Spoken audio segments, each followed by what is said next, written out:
போத்தீஸ் பக்கத்திலே இருக்க அந்த லக்ஷ்மிக்கு தான் போயிருந்தோம். சேலம்ல இருக்க எல்லாருக்குமே தெரியும் லக்ஷ்மி ஸ்வீட்ஸ் எவ்வளோ ஃபேமஸ்ன்னு. நெறைய வெரைட்டி ஆஃப் ஐஸ்கிரீம்ஸ் இங்க இருந்துச்சு. ஆனா அத்தைய வச்சுட்டு சாப்பிட முடியாது. ஏன்னா அவங்களுக்கு சுகரு, பிபிலாம் இருக்கு. நானே யோசிப்பேன் டயட் இருக்கலாம். சரி நம்மளும் கொஞ்சம் டயட் இருந்து கொஞ்சம் கண்ட்ரோலா இருக்கலான்னு.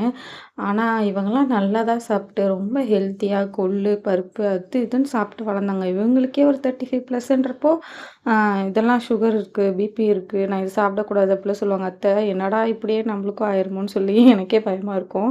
அதெல்லாம் யோசிப்பேன். அடுத்த நாளே டயட்ட கைவிட்டுட்டு பழைய மாரி சாப்பிட ஆரம்பிச்சுருவேன்.